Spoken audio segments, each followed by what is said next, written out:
Most people who tune into Pawn Stars remember the guys behind the counter first. Rick, the old man, Corey, Chum-Lee. But ask a longtime fan who the smartest person to ever walk to the doors of the gold and silver pawn shop was. And there's a good chance they'll say the same name, Rebecca Romney.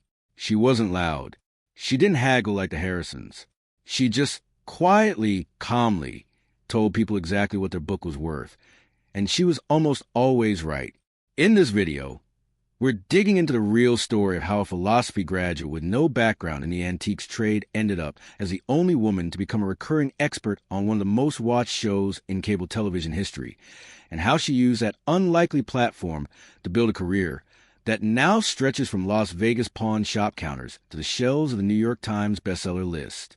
This is the untold truth about Rebecca Romney.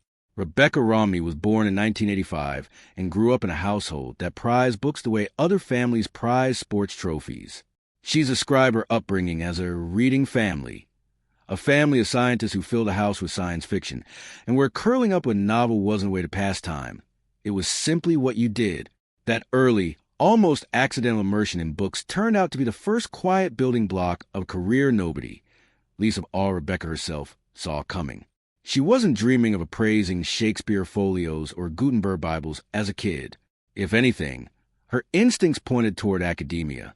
In college, she gravitated toward philosophy and classical studies, the kind of subjects people warn you won't lead to a real job. She threw herself into it anyway, working through difficult, abstract material and picking up languages along the way, the sort of training that teaches you to sit with a text, examine it from every angle, and never take its surface appearance at face value. It's not hard to see, in hindsight, how that habit of mind would later make her exceptional at spotting a forged signature or a mismatched typeface. But at the time, none of that was the plan.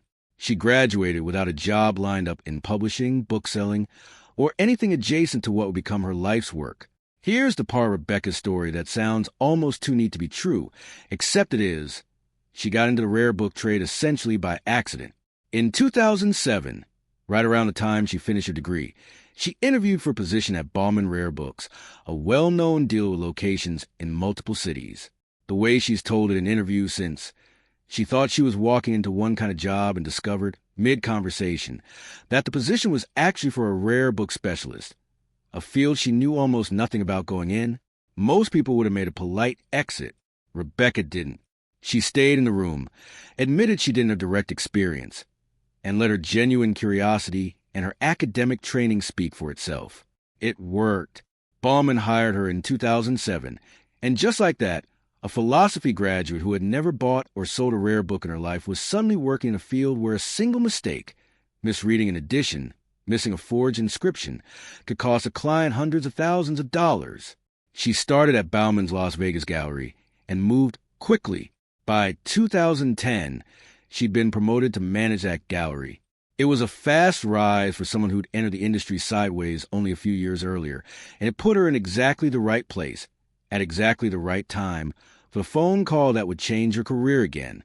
Pawn Stars had already been on the air for a couple of years by the time Rebecca entered the picture, and the show's format depended on bringing in outside specialists whenever an item was too far outside Rick, Corey, or the old man's wheelhouse.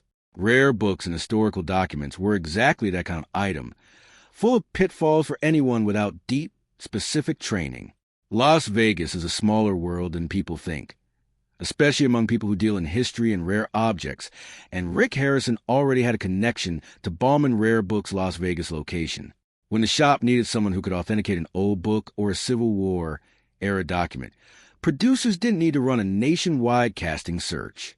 They had a working relationship with the gallery already, and its manager, Rebecca, was the obvious person to call.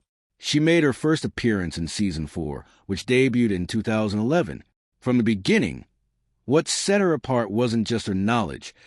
Plenty of experts on the show clearly know their subject. It was her delivery. Rebecca never performed shock or excitement for the cameras.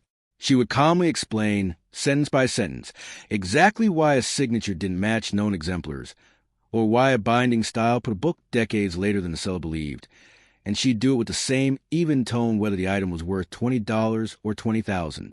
Fans and critics alike started calling her the show's book lady, and over time, She became one of the most recognizable recurring experts in Pawn Stars history.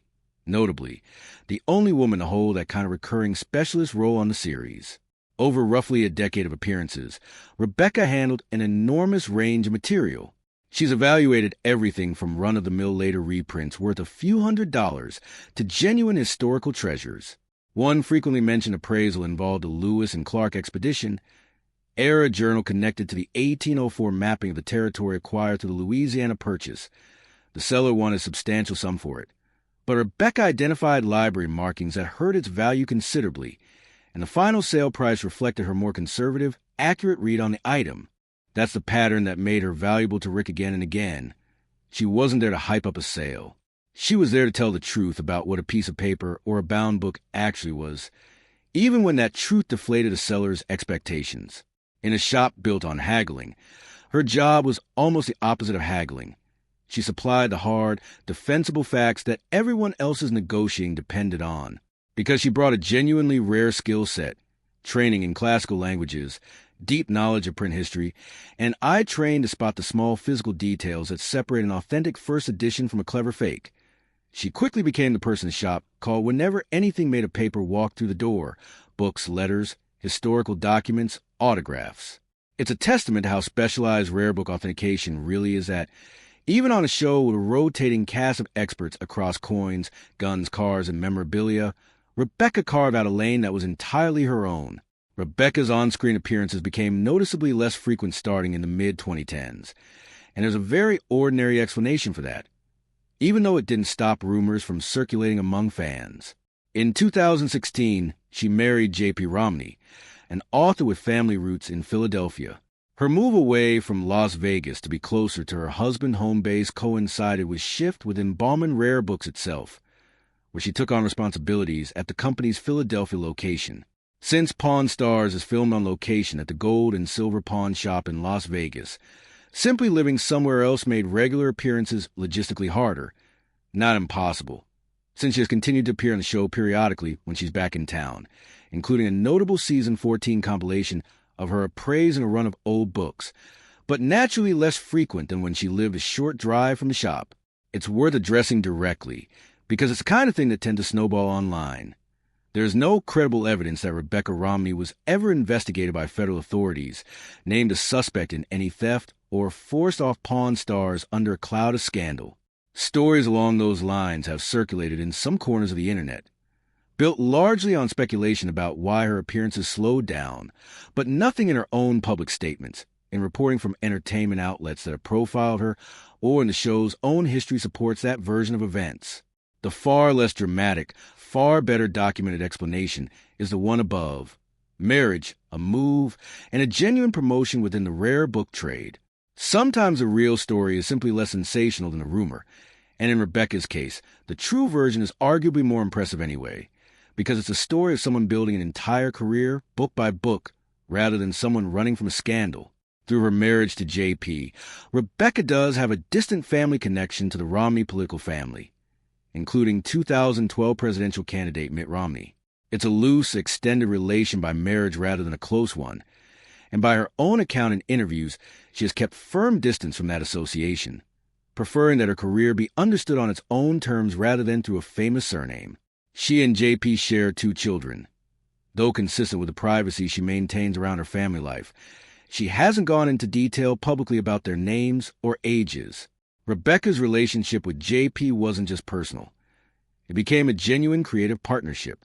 In 2017, the two of them co-authored Printer's Error, Irreverent Stories from Book History, a book that took readers through some of the stranger, messier corners of print and publishing history: forged editions, copyright fights, printing disasters, and the kind of behind-the-scenes chaos that rarely makes it into the polished version of literary history most readers grow up with.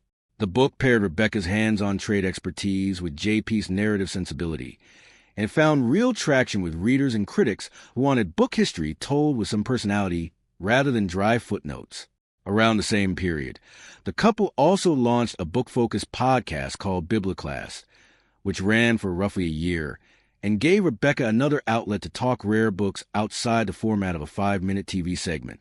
It's a small footnote in her career compared to the TV work or her later bestseller, But it's a useful reminder that Rebecca's interest in rare books was never really about being on camera. She was building out a whole ecosystem of writing, teaching, and public conversation about the subject, with or without a camera crew present. From 2016 to 2019, Rebecca worked with Honey and Wax booksellers, continuing to build her reputation and her client relationships within the rare book trade beyond her original home at Bauman. Then, in 2019 and into 2020, she took the biggest professional leap of her career.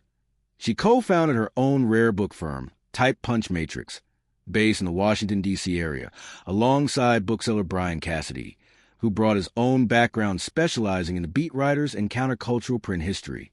Type Punch Matrix wasn't a small operation trading in dusty leftovers. The firm dealt, and continues to deal, in genuinely significant material. Shakespeare folio leaves, fragments connected to the Gutenberg Bible, and other pieces that sit at the very top of the rare book market, the kind of items that move between elite private collectors, institutions, and auction houses rather than passing over a typical shop counter. Building a firm like that from scratch, in a field historically dominated by long-established, often male-led dealerships, was itself a statement about how far Rebecca's reputation had traveled since her accidental start at Bauman more than a decade earlier. One of the idea behind the prize came from something Rebecca noticed repeatedly in her years in the trade. Plenty of women were passionate, serious collectors, but far fewer of them described themselves using the word collector at all, a label that seemed to carry an unspoken assumption of who it was for.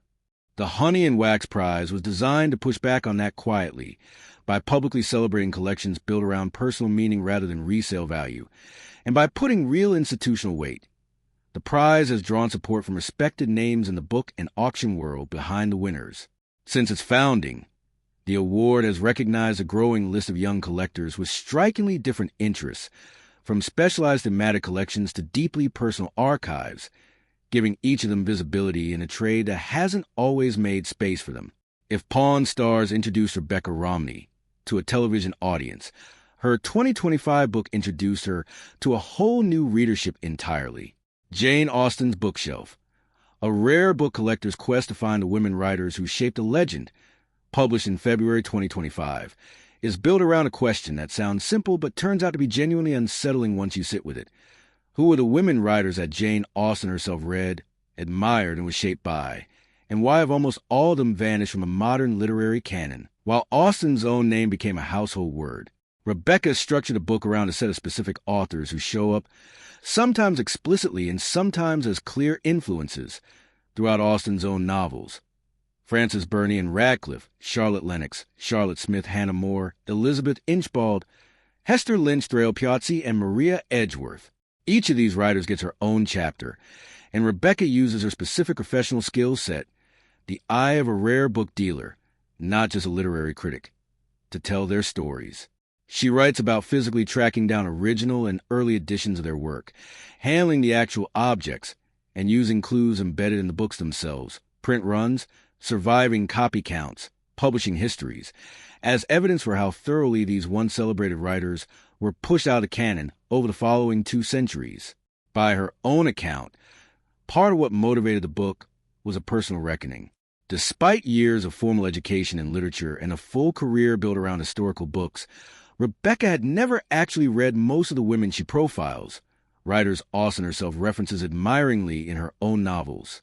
That gap struck her as worth investigating on its own, not just as a personal blind spot, but as a symptom of something larger about which authors get preserved, reprinted, and taught, and which ones quietly fall out of print until almost nobody remembers they were once bestsellers. The book landed with real critical and commercial success. It became a USA Today bestseller and was named one of the Washington Post's best books of the year, with reviewers praising Rebecca's ability to bring a rare book dealer's forensic eye to literary history, turning physical clues in the books themselves into evidence for her larger argument about how women's writing has historically been remembered or forgotten. For an author whose public identity had, for years, been tied primarily to a handful of minutes of screen time on a reality show, it was a significant moment. Proof that the expertise she built quietly, book by book, over nearly 2 decades could stand entirely on its own, while outside the frame of a pawn shop counter. Rebecca's influence in the rare book world extends well past her own firm and her own writing.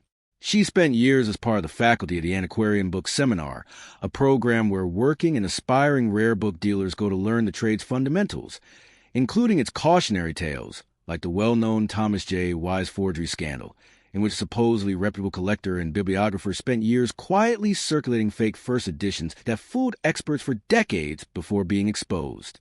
Teaching that history isn't just trivia for Rebecca, it's a reminder to the next generation of dealers of exactly how much careful, skeptical, detail-level scrutiny the job actually demands. The same scrutiny she brought to every appraisal she ever made on camera. She also sits on the board of the Antiquarian Booksellers Association of America, one of the trade's central professional organizations, and her writing and bookselling work has been featured in major outlets including the New York Times, The Atlantic, Forbes, Variety, and the Paris Review. In 2019, she appeared in The Booksellers, a documentary exploring the world of rare book dealing, giving audiences another window into the profession beyond the more theatrical format of Pawn Stars. What ties every chapter of Rebecca Romney's story together? The accidental star at Bauman, the years on Pawn Stars, the firm she built with Brian Cassidy, the prize she created with Heather O'Donnell, and now her own best-selling book, is a fairly simple through-line. She has spent almost 2 decades insisting that historical objects and historical writers